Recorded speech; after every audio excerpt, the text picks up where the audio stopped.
Estamos ahora mismo con un caro amigo, un profesional de quilates. Él es máster en economía, especialista en elaboración e investigación de políticas públicas, muy trabajador, padre de familia, y se perfila para senador de la República. José Luis Rodríguez, que no es el Puma, Tornaco. ¿Cómo te va? Buenos días. Bruno, un placer estar contigo de vuelta. La verdad que me siento como en casa. Mis respetos a la audiencia y hacer un poco votos cuando mencionas el tema del Día del Niño, recordarle a la gente que nos escucha que hoy 7 de cada 10 niños de Paraguay no entienden ni interpretan lo que leen. ¿Ah, sí? Y esa es una herencia que todos tenemos que empezar a encargarnos, porque de lo contrario, aquel famoso bono 7 de cada 10 de cada 10 que no comprenden lo que no leen. entienden lo que leen. Así, che. Entonces, cuando hablamos de un bono demográfico fantástico del Paraguay, de un 70% de la población que de tiene 7 millones y medio. Entonces, estamos hablando de un bono demográfico que vamos a tener jóvenes que no van a poder siquiera interpretar un modelo de dualidad de trabajo para poder llevar el pan con un trabajo digno a sus familias. Entonces, en el Día del Niño hay que tener en cuenta este gran desafío que tiene el Paraguay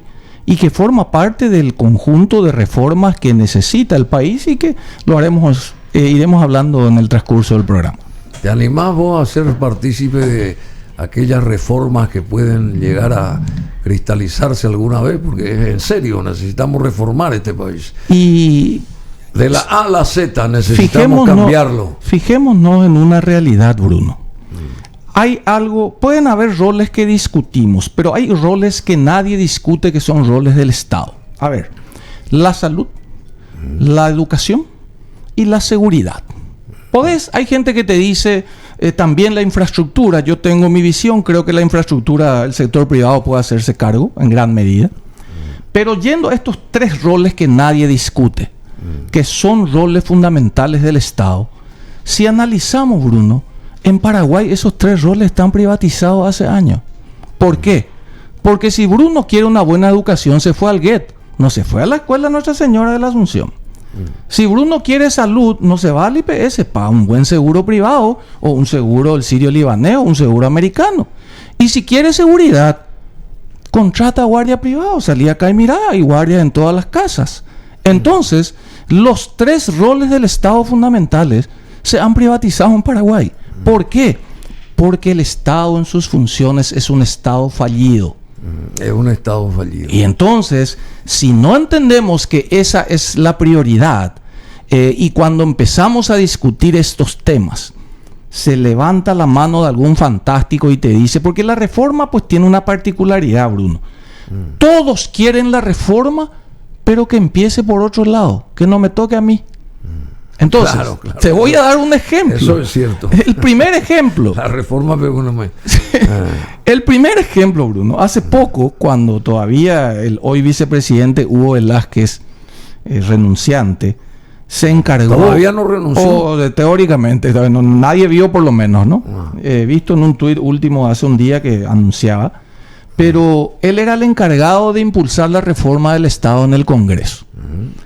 Y se ocupó de iniciar con el recorte de gastos en publicidad. Sí. Y ocurre que el Estado, sin contar las binacionales, gasta 11 millones y medio de dólares al año en publicidad. En publicidad. Así mismo. 11 millones de dólares. Sin contar Itaipú y Yacyretá, porque eso es una caja aparte. ¿Ok? 11 millones de y dólares. medio de dólares al año. Y se le ocurrió... ¿Y qué publicita? Y se le ocurrió a él la fantástica idea de cortar eso. Al día siguiente, todos los medios sacaron de la agenda la reforma del Estado. Claro. Que empiece por otro lado y que no me toque a mí. Sí. Y entonces, Bruno, ese es el problema de las reformas. La mayoría de los países que hicieron cambios... Ya sé, perdón, sí. pero ¿por qué se tiene que destinar tanto dinero en publicidad? ¿Y qué se publicita? Bruno, si la respuesta realmente es... vale la pena que se publicite la respuesta porque hicieron bien su trabajo. pero ni siquiera comenzaron a trabajar. ¿En qué utilizan 11 millones de dólares?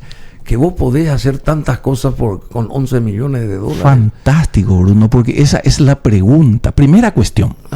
Yo te hago una simple... Si vos haces una con flecha. ¿Acaso Itaipú necesita hacer publicidad para vender sus bienes? Pero por supuesto que no. No. Pero aquel que se anime a cortar el flujo de Itaipú a todos los medios de prensa y se gana los titulares catástrofe durante 5 años, Bruno. Entonces lo que compramos son voluntades. Y esa es la realidad. Por eso, parte de la reforma del Estado tiene que ver con abandonar la falsa moral. Llamemos a las cosas por su nombre. Porque si vos me decís, y hoy en off estuvimos hablando, está bien, voy a mostrar que después de mucho se hicieron 2 puentes internacionales, voy a mostrar los 3.000 kilómetros de ruta, voy a dar a conocer a la gente eso. Pero Bruno, cuando vos haces la relación costo-beneficio y tenés 11 millones y medio de dólares que podían haber sido destinados, yo no comparto, pero te voy a dar un ejemplo.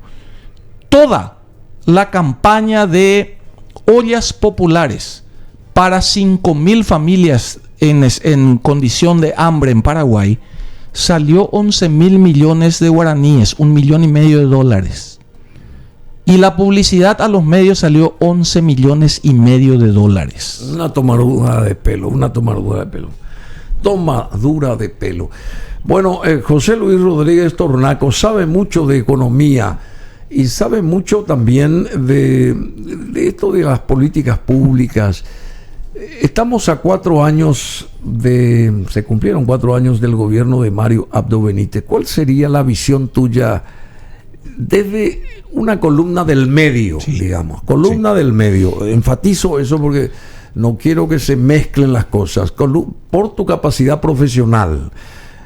Columna del medio, José Luis Rodríguez Tornaco. ¿Qué lectura das a lo que pasó en estos 4 años para beneficiar al pueblo paraguayo? Bueno, primer escenario.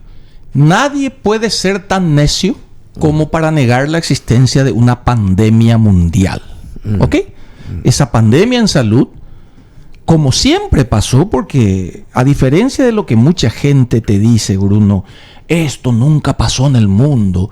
Es cuestión de recurrir a la historia. Hemos tenido la gripe española, la Gran Depresión de los años 30. Siempre que hubieron pandemias de salud y se aplicaron políticas de inyección de mucho capital, el siguiente proceso es un proceso inflacionario y de pobreza muy marcado. O sea, estaba escrito que iba a ocurrir esto. Entonces no podemos negar que al señor Mario Abdo en estos 4 años le ha tocado bailar con la más complicada.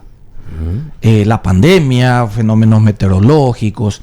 Pero cuando vos me decís en la columna del medio, la economía tiene una ventaja. Estadísticas matan narrativa. ¿Qué quiere decir eso? Significa que si miramos los números, vos podés aislar tranquilamente el subjetivismo de cualquier sesgo en la opinión de la gente. Entonces, vos me decís, ¿cuál es la evaluación?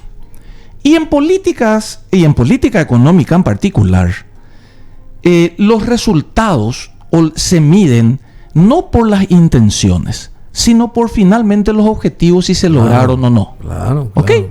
Entonces, como yo estuve en pandemia, decidí inyectar, y paró la economía, hemos decidido, o el gobierno decidió, inyectar recursos para que la economía no pare. ¿Ok? Entonces, en 4 años, el gobierno del señor Mario Abdo aumentó la deuda externa en 6,000 millones de dólares. El doble. Ok. Entonces, se aumentó la deuda en 6,000 millones de dólares. Primer componente. ¿Para qué?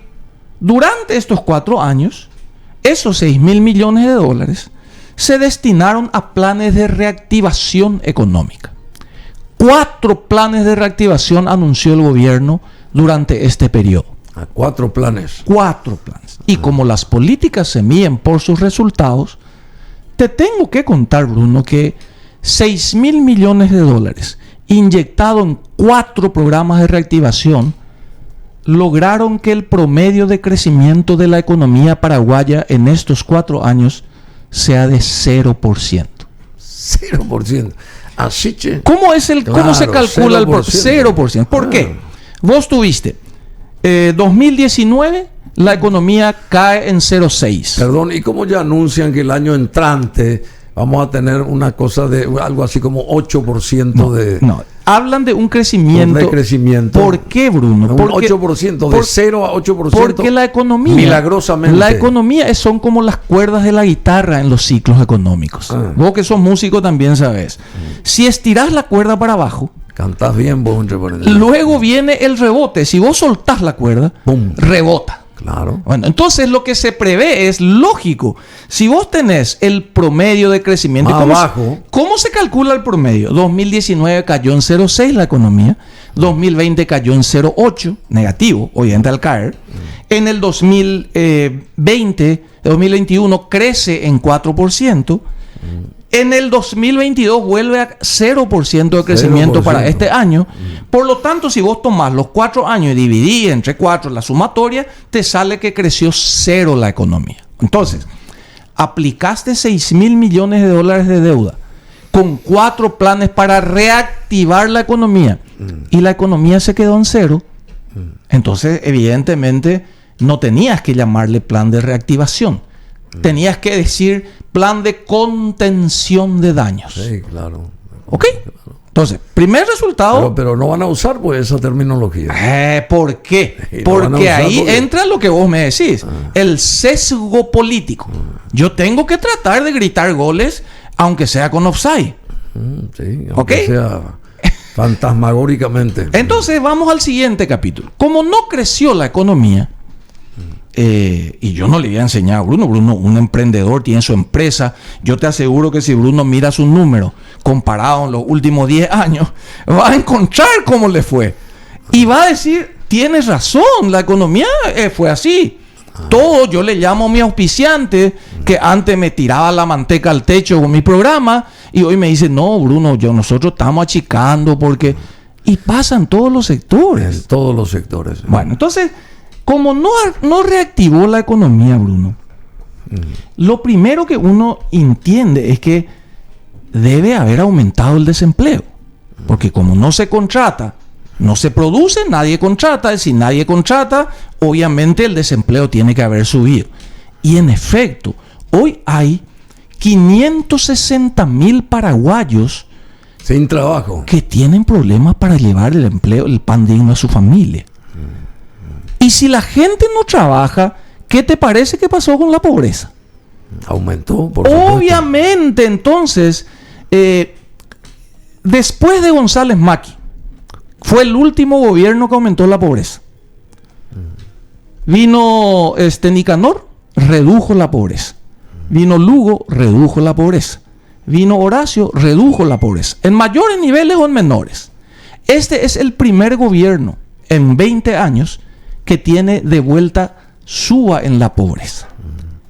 Habiendo prestado 6.000 millones. Por eso te voy llevando el hilo. Metí 6.000 millones y el producto... ¿Eso está comprobado, lo de 6.000 millones? La deuda externa pasó de 8.000 millones a 13.000 y pico y 14.000 cerramos. Prácticamente el doble, sí. Entonces, ahí tenés el incremento en la deuda externa.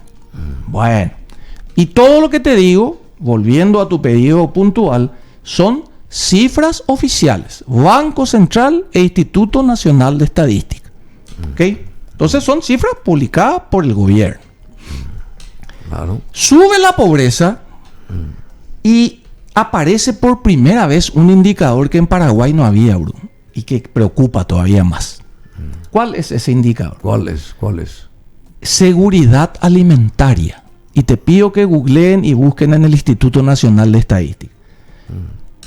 25 de cada 100 familias en Paraguay comen menos de 2 veces por día. 25 de cada 100 familias en Paraguay. Así, che. Cifras oficiales. Ergo, la pobreza extrema, que es otro indicador, es aquella gente, Bruno, que sobrevive con menos de $1 por día. $1 por día. 7.000 guaraníes por día. 7.000 guaraníes. Esa era 700.000 personas en Paraguay sobrevivían con menos de $1 por día. Esa gente se la contuvo gracias a los programas PTO, Ñangarecó, porque recibió aquel 500.000 guaraníes. Que tampoco es nada. Que Pero ahora en fin. ya no hay.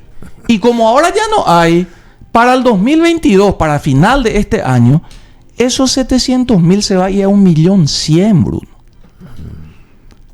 Ergo, se estanca la economía, aumenta el desempleo, aumenta la pobreza. Bruno, 317.000 paraguayos que eran clase media pasaron a la pobreza.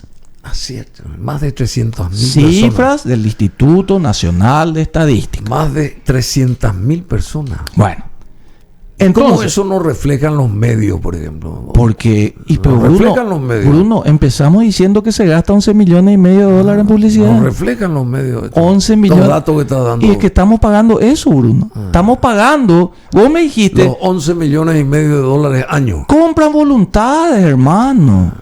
Entonces, vos vas a encontrar hoy que arrancada la campaña política, se complica enormemente porque la política y la economía son dos caras de la misma moneda. Y aquí aparece el elemento que a mí más me preocupa. La política y la economía. Son dos caras de la misma moneda. La misma moneda. Vos, que seguís mucho los medios internacionales, te acordarás aquel gran debate Clinton-Bush. Sí, claro. Cuando Clinton le dice, es la economía, estúpido. Y desde esa época, el votante medio americano te vota por el bolsillo. Anda a preguntar hoy, con la inflación más alta en los Estados Unidos, Después de 40 años. después de 40 años, ¿cómo están las encuestas en los Estados Unidos? Y por supuesto, tiene que subir a esta vicepresidenta porque se adelanten las siguientes elecciones. Y bueno, Bruno, y si eso pasa en economías donde el vaso comunicante por la formación de la gente es muy diferente a la nuestra, pero al final Es la misma cosa. es la misma cosa. Entonces yo hoy te decía con algún tipo de sarcasmo, la gente no come asfalto ni ladrillo, te decía. Fuera de micrófono. Fuera de micrófono. Y te lo decía porque la pirotecnia fantástica que hace el gobierno por su informe de gestión de 4 años se basa en los 2 puentes que tenemos nuevos, fantásticos, son necesarios, y en los 3.000 kilómetros de asfalto.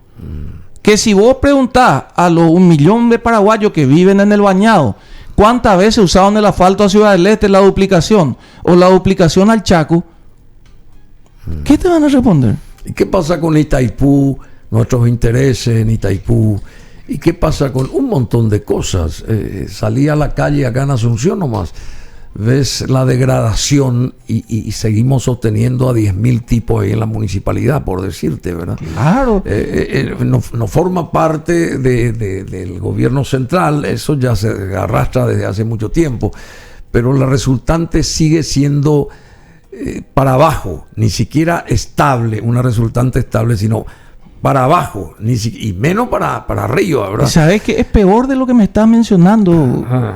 Que ahí, Claro. si yo tomo tus palabras y tu ejemplo, Bruno, Asunción fue el ejemplo de que la alternancia no es el cambio. Sí, sí. ¿Verdad? Sí, sí. Ahí hemos tenido Filisola, Martín Burr, Mario Ferreiro, ahí han entrado izquierda, liberales, Colorado, y vos me acabás de reconocer que Asunción está igual, o peor. Peor. O peor. Peor. Entonces, Peor. entonces ahí suelo yo reivindicar el problema de Paraguay en relación a la alternancia. La alternancia en los gobiernos locales en Paraguay, ¿qué implicó?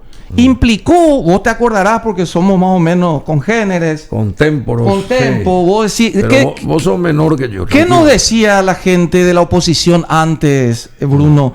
Nos decía, yo voy a destapar la olla, ¿te acuerdas? Sí, claro. Bueno, ¿qué pasó? Vamos a destapar la olla, la sí. oposición ganó los gobiernos locales, destapó la olla, vio lo que había adentro y se metió a ella y la volvió a cerrar. Claro. Así mismo. Entonces, mucho ojo con aquel discurso que la alternancia es la solución a todos los problemas. Ya tenemos los ejemplos en los gobiernos locales. Pero retomo tu punto. Entonces, se estancó la economía, hay problemas de desempleo, subió la pobreza extrema. Y para combatir esto, el gobierno decidió usar esos 6.000 millones de deuda nueva para dar los famosos Putibó y Ñangarecó. Y hoy le pido a nuestro operador, entren a la página Gabinete Social de la Presidencia. Tiene un buscador que al abrir les muestra... Gabinete Social de la Presidencia. Sí. Les muestra o nos muestra a todos los paraguayos que tenemos ya en Paraguay 100 programas sociales, Bruno. 100 programas sociales que alcanzan a 2 millones de paraguayos y que son sostenidos por apenas 900.000 paraguayos que pagamos impuestos. O sea, vos, Bruno, que te quejaste porque pagaste tu anticipo a la renta, anticipo distribución de utilidades, tu IVA, tu municipal, todo, sos parte de los 900.000 que financian los 100 programas sociales. Ahí lo vemos en pantalla. Entonces, lo vamos a ver. ¿Y de qué hablamos entonces? Estamos dinamitando y socavando lo que para mí y para vos era la cultura del trabajo. Bueno, lo que pasa en la Argentina a mucho mayor escala. Bueno, ¿verdad? En el bañado, Bruno, la Argentina tiene 45 millones de personas y sostienen a 22, 25 millones de arriba. Bueno, pero estamos mirando y no nos estamos dando cuenta de lo que nos pasa adentro. ¿Y qué pasa adentro? Hoy una familia en el bañado, Bruno, recibe programa Tecoporán, programa Abrazo, Ñangarecó, Putibó, subsidio al pescador, tarifa de energía eléctrica subsidiada, recibe adultos mayores. En una casa, sumados, sacan 3 millones a 3 millones y medio. Y yo me voy a ir a decirle al hombre de ahí, dejana esto y andar a trabajar de 8 a 12 horas por 2 millones y medio de guaraní. ¿Qué me va a decir? Imposible. Y bueno, y además que es imposible, nadie se anima a poner el cascabel al gato. Sí.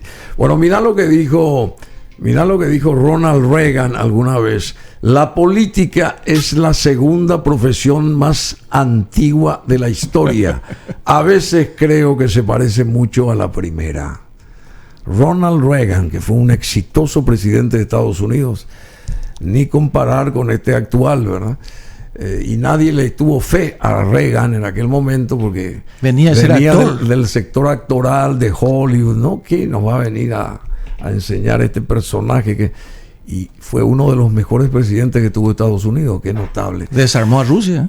Así mismo es. Bueno, decime, y ya que tocamos más o menos lo de la Argentina, con esa altísima inflación que creo que supera a la de Venezuela, me dijeron. No sé si es cierto. Bueno, eso. Ya estamos, está pasando el 60% de inflación. Sí. Pero volviendo a la memoria histórica, nosotros desde que tenemos uso de memoria, la Argentina sigue viviendo con este problema. Sí, también. Aún así, hay 2 millones de paraguayos que viven allá y que envían 70 millones de dólares al año a Paraguay. ¿Siguen ellos enviando sí, eso? Envían menos, obviamente, por la devaluación.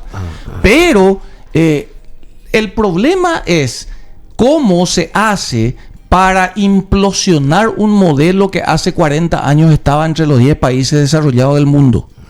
Sí. Entonces, mucho ojo con ese tema porque hay gente que reivindica ese modelo. Y Bruno, te voy a contar.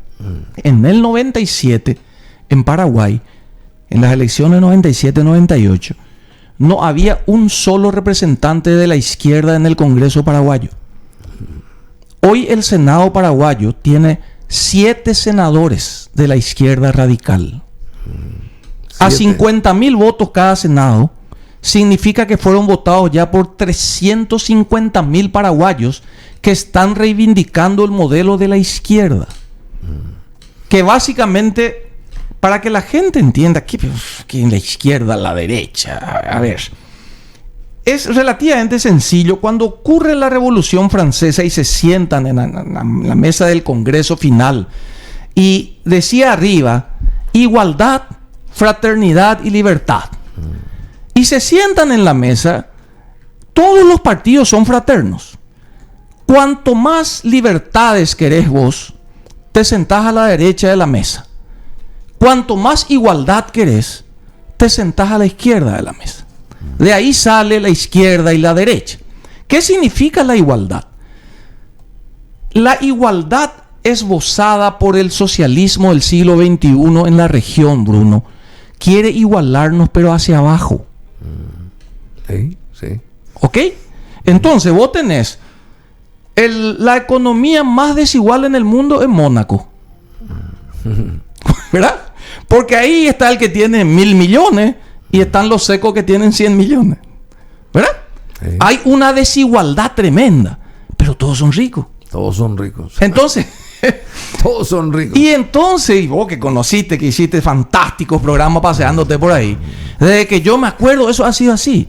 El problema es que el socialismo de Paraguay... Los taxis son el último modelo de la Mercedes-Benz. Sí, bueno, entonces... Utilizan como taxis. Sin contar lo que es la flota de yate y demás, que bueno. Eso, Entonces, ¿qué pasa? Sí. El socialismo del siglo XXI que pretende igualarnos hacia abajo ya tiene muchos adeptos en Paraguay, Bruno. Y ellos, eso es lo preocupante. ¿Por qué? ¿Por qué declinó a tu criterio esta señora Esperanza Martínez? Porque, primero, esto estaba establecido que iba a ser así. Lo que el Frente Guazú venía haciendo era encarecer su participación. A encarecer. Claro, en la medida que yo decía me voy a ir, vos tenés tu pelea con tu novia y le querés tanto, no querés que se vaya porque si se va a llevar la mitad de tu patrimonio, te va a separar, te va a costar tensión con tus hijos, todo. Entonces vos le decís, quédate, ¿qué es lo que querés para quedarte? Ni yo quiero esto y no me voy. Encareció a tal punto su permanencia en la concertación que ella dijo, bueno, yo me voy a bajar, voy a ser senadora. En realidad nunca tuvo posibilidades de ser ella la chapa, no, ni mucho menos de la chapa. ¿Por qué? Porque el Círculo Rojo, mi apreciado, veía con malos ojos la cercanía de Efraín Alegre con la zurda, con la izquierda. Entonces Efraín Alegre también forma parte de la izquierda. Y él mismo se declara socialista, dice, yo soy un socialdemócrata, dice, cuando él viene por el partido liberal radical. Liberal. Si es que nos vamos a la mesa que dije yo de la Revolución Francesa, él tenía que estar sentado totalmente a la derecha.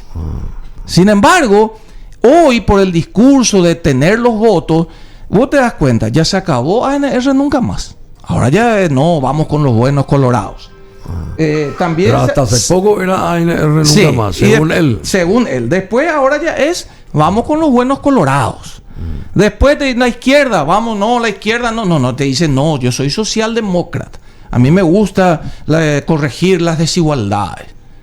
Pero el Frente Guazú no se ve representado en la chapa, y la chapa fue electa, que habrá anunciado ya hoy, o lo va a hacer, con Soledad, porque ella es, digamos, tiene la bendición del Círculo Rojo, que le preocupa el financiamiento, que es el que se va a encargar de financiar la campaña, y no va a hacer correr a los electores conservadores, porque más allá de todo, Paraguay sigue siendo, fíjate lo que está pasando, Bruno. Colombia, la izquierda, cayó Colombia. Iba a preguntarte eso. Argentina cayó, Perú cayó, Chile cayó. Así como están y los... en Brasil, ¿qué va a pasar? Y en Brasil los números te dicen hoy... hay una desflación ahora en Brasil. En Brasil hoy están con una política de pragmatismo tal que en 3 semanas redujo 4 veces ya el combustible de Bolsonaro. Ahora creo que otra vez más. Y bueno, entonces, ¿por qué? Porque la pelea por el poder es la prioridad. Lo que pasa es que si antes una Coca-Cola costaba 10.000 y ahora 7.000, la gente va a preferir que pagarlo a la cifra de antes o la de ahora. Y trayendo eso, Bruno, a la realidad, el paraguayo hoy paga 43% más por el combustible y 20% más por su alimento. Así mismo. Y eso es el bolsillo de la gente. Y decime, muy interesante, tenemos que ir a un tema musical. Y José Luis Rodríguez Tornaco es una persona que sabe mucho. Él está oficialmente dentro del ejido de Honor Colorado. Vamos a ser honestos y francos. Pero eso no quiere decir que no tenga una amplitud mental, porque siempre él estuvo en la vanguardia en todo lo que se relaciona a la economía, a las políticas públicas. Tiene una visión país muy, muy importante él. Y además tiene una vinculación con el Banco Central, o por lo menos tuvo no sé si hasta ahora, pero por muchos años. Entonces tiene una visión global de las cosas. Y eso es lo que nos interesa a nosotros, ¿verdad? Por aquí desfila todo el mundo, de todos los sectores, se sienta, habla, dice lo que... Inclusive hoy le dije a Lucho Juanes Gondra, ¿cómo que se llama? El hermano de Rafaela Juanes, sí, Luis Juanes Gondra. Yo le dije, ¿cuándo va a venir acá Efraín? Le dije, porque parece que no quiere venir. ¿Por qué no quiere venir si él se tiene que abrir a todos los sectores, a todas las razas y a todos los colores? Le dije yo. Si pretende gobernar alguna vez, él tiene que ser aperturista, porque si no, ¿qué pasa si no se abre? Y va a gobernar supuestamente entre cuatro paredes, ¿verdad? ¿Vos crees en que la concertación va a lograr esa anhelada alternancia para muchos, José Luis Rodríguez? Bueno, yo siempre trato de analizar lo que viene pasando. Primero, entre los sesudos analistas de la concertación, alguien desarrolló una teoría y dijo: el problema es que el Partido Colorado se financia con plata sucia. Ah, sí. Sí, entonces tenemos que desmontar ese sistema. ¿Y qué vamos a hacer? Y vamos a presentar una ley de financiamiento político. Ok, fantástico.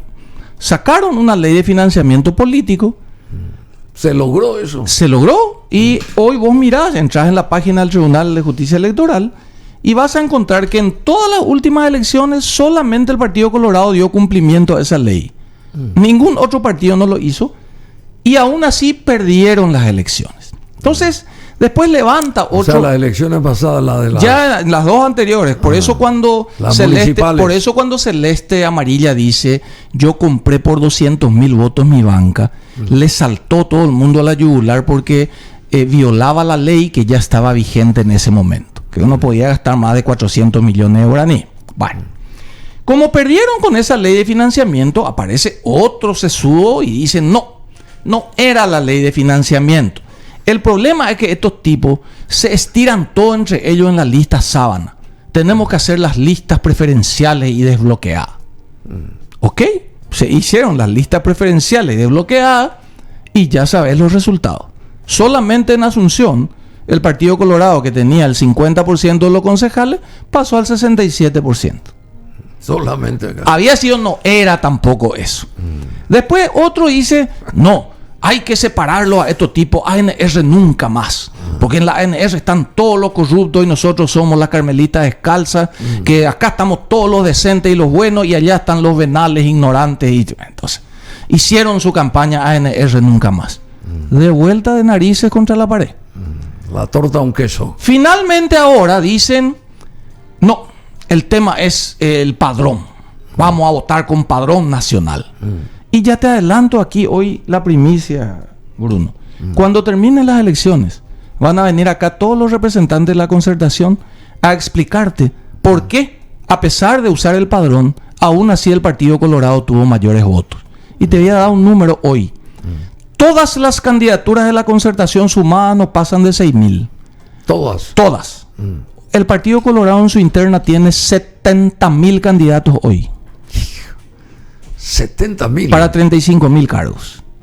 70,000. Claro, porque se elige autoridades del partido, concejales, convencionales, se elige todo. ¿Y por qué, decime, están queriendo que descabalgue de su intención de presidir la ANR Horacio Cartes? ¿Qué está pasando ahí? ¿Por qué les molesta si no tiene nada que ver con lo de la presidencia del país? Forma parte de este esquema, porque la idea de la concertación, y cierro lo de la concertación, mi lectura es, Bruno, que la propuesta hasta hoy contra el Partido Colorado es la propuesta que no termina de convencer al electorado. No hay una propuesta pro país. es una propuesta contra alguien. Será contra la ANR, contra Cartes, contra... Sí, no contra. Es una propuesta No país. hay una propuesta para llevar el país adelante. Fantástico. Entonces, Que es lo que se anhela, se busca y se necesita. que es lo que al final la gente dice, pero Ana, si yo estoy en la sartén y me están diciendo saltar al fuego, no lo voy a hacer. Ahora, si venía a decirme, mira, si vos salís de la sartén, vas a ir a un grado menor, va a estar menos caliente porque vamos a hacer esto y esto, cambia. De hecho, cuando ocurrió la alternancia con Lugo, él generó esperanza. Que es lo que hoy la gente mira, y al no tener esperanza en las propuestas nuevas, mira hacia atrás y busca aquello que en su memoria histórica recientemente le hizo pasar bien. La parte médica de Esperanza Martínez, entre paréntesis, como ministra, en aquel momento. Es lógico que es lo que la gente le reconoce al gobierno Lugo. Le dice, fue buena la gestión de salud, pero ¿qué pasó? En esa misma alianza, a pesar de que económicamente lejos estuvieron de querer invadir propiedades privadas, ni bastardear el modelo económico, tuvieron un buen sistema de salud, igual el Partido Liberal lo traicionó y lo sacó del gobierno. Decime, ¿y por qué aumenta esta presión política para que Cartes renuncie a su candidatura a la ANR específicamente? El guaraní es muy expresivo, Bruno. Se llama Eipocualan de contrario. Significa maniatar y sacar de la cancha a tu contrario antes de la carrera. Así nomás. Y entonces, ¿qué es lo que va a ocurrir ahí? Probablemente... ¿Vos crees que va a llegar eso? Y no podemos desconocer el tremendo golpe que implicó esto, Bruno, porque yo particularmente creo que la injerencia y la ausencia del... La mayoría critica la injerencia de Estados Unidos. Y yo siempre me pregunto, ¿es la culpa del cerdo o del que le hace vivir en el chiquero? Del que le hace vivir en el chiquero. Entonces el gobierno se entregó. El embajador llama a una conferencia de prensa y el canciller ni sabía lo que va a decir. ¿Para qué querés ser canciller si te van a pasar de esta manera? ¿Dónde está tu formación de profesional, de paraguayo? Entonces, yendo a lo que me preguntas... Es más, Arriola, a mi criterio humilde, le tuvo que convocar ya hace rato al embajador de Washington. ¡Brillante! Y pedirle explicaciones. ¡Brillante! Porque él tiene que meterse en un país que no tiene injerencia. Él es un embajador simplemente. Entonces, Bruno, ¿verdad? Cuando vos me preguntás si llegamos a este nivel, y yo te quiero hacer un paralelismo. Ojo, en Estados Unidos hoy se está allanando la casa de Donald Trump. Hace 2 años y medio nadie se acordaba de él, pero ahora que lanzó su candidatura, empezaron de vuelta con las persecuciones porque lo van a sacar probablemente de carrera. Y si eso hacen en Estados Unidos, allá en la Florida, ¿qué te parece que harían acá? Por supuesto. Bueno, y decime, y esta sacada de circulación, entre paréntesis, de Hugo Velázquez, ¿cuál es tu mirada al respecto? Y la idea es, como todo el mundo criticó que era una injerencia política, entonces el mensaje de los Estados Unidos hoy le pegó a los dos. El problema es que le está pegando solamente a un sector. Pareciera, todo tiene 4 patas, tiene cola, dice miau. No hay ningún considerablemente corrupto entre los liberales, Bruno. Pregunta. No solamente eso, sino es vicepresidente, y el que está un escalón arriba no tuvo nada que ver con el de abajo. Muy cercana de la bomba y la onda expansiva. Y por eso te estoy diciendo. Ahora, finalmente, yo lo que pregunto es, porque aquel que no recuerda la historia está condenado a repetirla. Teníamos un embajador americano que dijo: Lino Oviedo no tiene credenciales académicas, democráticas. No tiene credenciales democráticas. Lino Oviedo no puede ser candidato. Fue candidato y ganó. Le crearon un tribunal militar especial en tiempos de paz, con la anuencia americana. Lo metieron preso para sacarlo de la carrera. Y finalmente, con una simple frase de tu voto vale doble, se despierta el elemento emotivo del Colorado, que termina votándole al Ayshin-Yaranga, que era víctima, y termina con 54% de los votos contra la Hino Filisola, que era la alianza de los mejores representantes. Filisola venía de ganar Asunción, la Hino era el héroe contra la dictadura, y terminaron perdiendo como nunca en la historia electoral. Y ahí la pregunta que hago es, ¿cómo va a terminar ahora? ¿Qué va a pasar en abril justamente? Y con esto tenemos que cerrar porque ya está nuestra siguiente invitada y obviamente hay que ser un poco democráticos. ¿Cuál es la visión tuya? Es muy difícil la pregunta porque todos nos la hacemos, ¿verdad?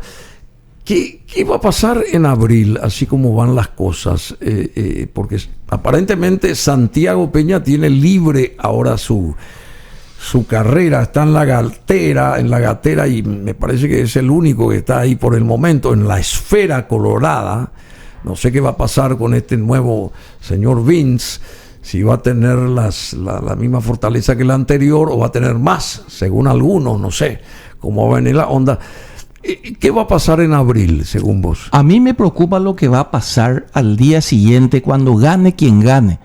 El presidente de la República que asuma se siente y su ministro de Hacienda le traiga un pagaré de 1.200 millones de dólares que hay que pagar al día siguiente. Sí. Le vence en la primera semana de agosto, vencen bonos que Paraguay colocó por 1.200 millones de dólares. Primero. Tenemos que fabricar esa plata. Esa plata hay que fabricarla de algún lado, y si no reactivamos, si no encendemos de vuelta el motor de la economía, Bruno, no hay manera, porque Bruno no va a poder pagar los impuestos necesarios para cubrir eso. Pero hay dinero en el Banco Central. Y el problema está que vas a empezar a manotear y a alterar los fundamentos básicos macroeconómicos que en Paraguay ya nadie discutía. Por eso yo siempre instalo, a nadie le conviene ganar las elecciones y encontrar un país incendiado que no se pueda gobernar. Por supuesto. Y yo te voy a dar un ejemplo. Acabamos de recibir dos fantásticas noticias de que la calificadora de riesgo Moody's mejoró la calificación de Paraguay de estable a positiva. Sí, y que además pasamos la prueba del Gafilat. Sin embargo, los lobistas locales pagaron dinero para que en el mundo de España, en el país de España y en el Wall Street Journal se hable peste del país. Entonces, Bruno, ¿qué estamos diciendo? ¿Quién le pagaron eso? Los lobistas locales. Sí. ¿Me puede decir por qué desapareció esa noticia ahora que lo declararon al vicepresidente igual? Sí, claro.